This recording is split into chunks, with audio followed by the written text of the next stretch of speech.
Hello everyone, my name is Mohammed Subahi. I am from Saudi Arabia. I'm a physiotherapist and a faculty member at King Abdulaziz University.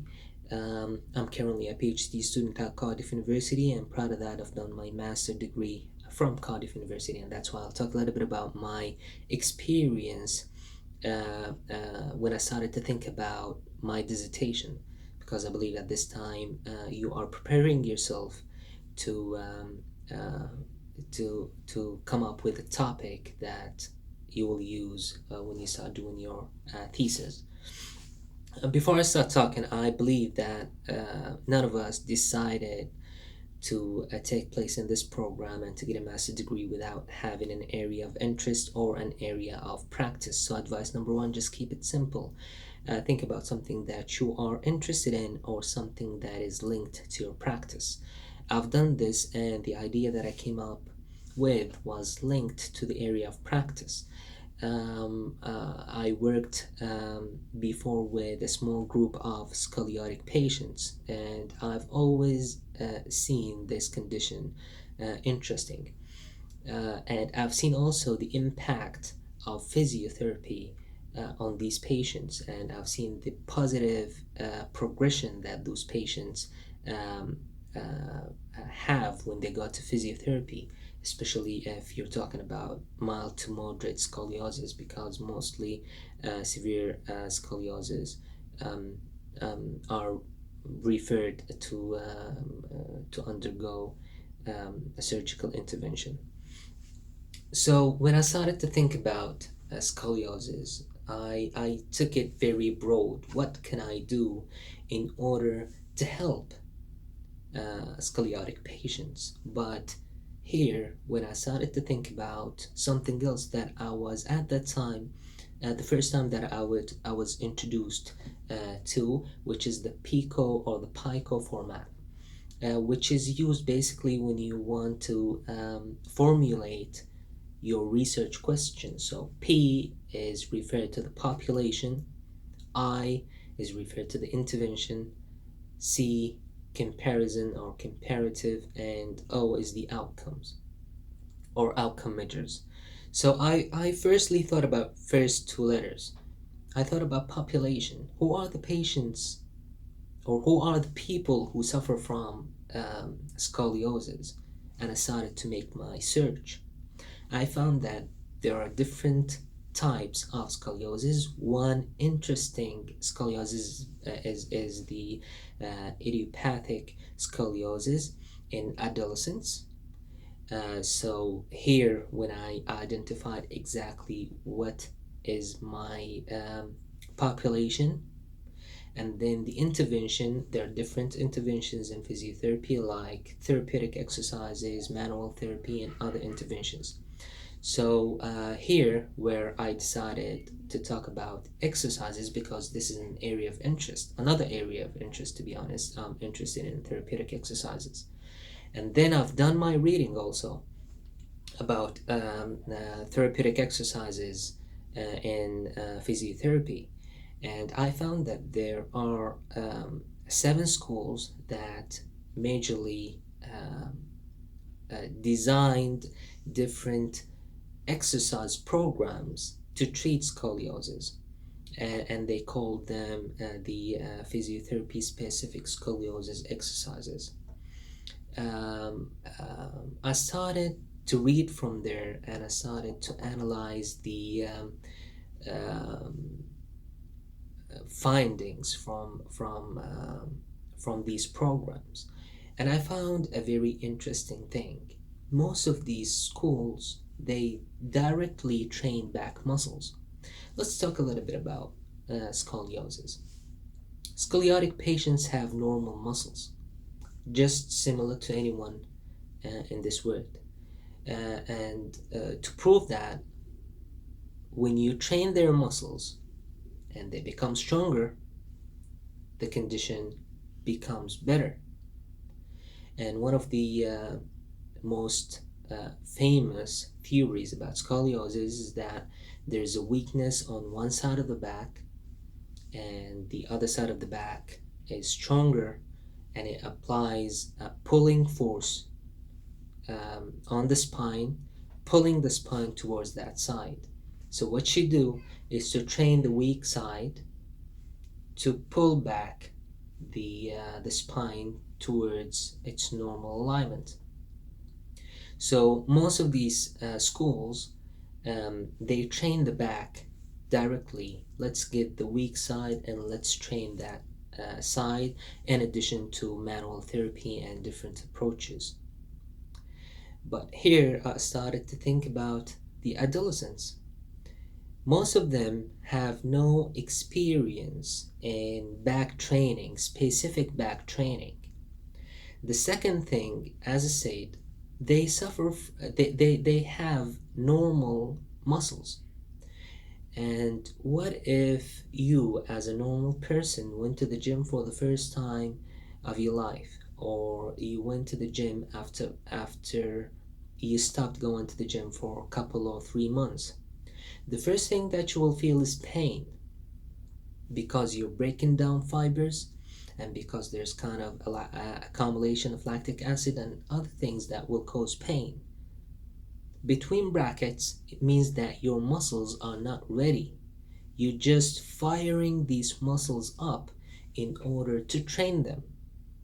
That's why after a while you will have a better cope with exercises, and you can also increase the weights that you lift, and also the recovery becomes faster. Why? Because now your muscles are prepared and they are fully activated. But when you compare with the first time uh, you did these exercises, the first time is very painful. So imagine an adolescent who's coming to you um, with scoliosis, and they have no previous experience on exercises. And also, scoliotic patients suffer from back pain, so they have already the pain. You don't want to do more. So here, when I started to think about what can we do in order to activate back muscles without working back muscles, here, when I found that my supervisor was interested in comparing the extremities exercises, then when I started to talk to him about my idea on one of the meetings, we came up with the idea of comparing the symmetrical versus asymmetrical extremities exercises. What does that mean? And why asymmetrical versus symmetrical? Because when I said that in physiotherapy, when we train one side, this is asymmetrical exercises. But this time, we want to train upper limbs and lower limbs instead of the back, and we will see if there's a link between them, if we can activate these muscles to use it as a preparatory phase or a preparation phase. When a patient comes to me and I start working with them on their limbs until I feel that their back muscles are activated, and then I start training their back. Here, um, here we suggest or hypothesize that there will be more progression to the case in shorter time. So I started to read about what are the possible arms and legs exercises that we can implement, we can test. I started to think about something that is kind of frequently seen and easy to be used, and sort of functional. So I found that shoulder pressing and squatting are very famous. Most of the people know them, and they're functional because you always try to reach something to get it from the closet up there, or sometimes you know you want to grab something from the floor, so you do kind of squatting. So it's very easy to teach patients how to squat and how to use the shoulder press. So we did symmetrical versus asymmetrical. So it's bilateral shoulder press versus single arm shoulder press, and normal squatting versus split squat. We place the electrodes of the EMG. I use the EMG device to detect muscle activity. We place them on the paraspinal muscles, which are the muscles that first affected by scoliosis. We place them on the levels of T7, T12, and L3, which are the first three places where the vertebra deviate in the early stages of scoliosis. And we ask the participants to do the exercises. We found that the symmetrical exercises using both arms and the normal squat activated the paraspinal muscles more than the asymmetrical exercises, but the difference wasn't significant. The second thing, we found that when you use the asymmetrical approach, the other side of the paraspinal muscles get activated. They get activated. So let's assume that you are training a patient. Let's say that you are asking the patient to do the right shoulder press. So the left paraspinal muscle is being activated, and this is exactly what I was searching for. We want to train these patients using this approach, let's say for a week or 2 weeks, to activate their muscles, and then teach them and use the normal therapeutic exercises that is out there that physios use. um, I truly don't know, and none of us know the real effect of these exercises on patients, because this is one of the challenges on your MSc. You have a short duration, so you're talking about 6 months. You have to recruit participants, and majorly you can think about recruiting patients. So you are recruiting healthy subjects. So we've done this study on healthy subjects, but it's very nice to have it done on real patients.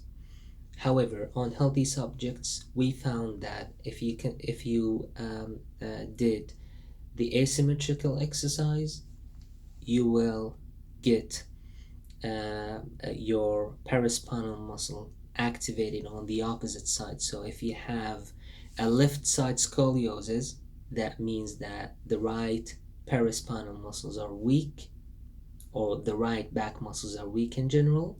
So you can start by training the patient, and letting the patient to do the single leg squat on the left side and shoulder press on the left side to activate the right side paraspinal muscles. And then from there you can start smoothly um, train the patient with the normal back exercises that the physios use. So majorly this is briefly, this is everything about my topic. I have learned that you can't find something very fast. You have to search, you have to think, and one thing that my supervisor told me: try to relate the unrelated. So if you thought about this, try to solve the puzzle. um, and you brought that very nice idea based on the area of interest or based on the area of practice, you will produce something that is very nice. And this is a learning process, remember this. It's not necessary to do something to change the world. You just want to learn how to design a study, how to think about the ethical considerations, how to think about the clinical implications, and how to manage your time. You'd like to submit your proposal for the ethical for getting the ethical approval, and then you would like to read, and you'd like to write things, um, and all of these things. You find it in the beginning difficult, but when you get used to it, you will know that it's very interesting, and you are earning things from doing this process, not just the degree that you're looking for, but also you are earning the skills that will make you at any time, if you are interested about any topic, you can think about, you if you're thinking about any topic or interested in it, about any topic, you can search for it, you can read, you can critique, you can analyze the studies. All of these skills are very important in these days, because this is the time where uh, everyone uses the internet and everyone knows how to search, but the real skill is where to search, and what to believe, and what to just ignore. So that was my video with you. I hope you enjoy listening to my experience. Just take it easy. Another advice: link things together, talk to your supervisors, and I wish you all good luck. Thank you very much.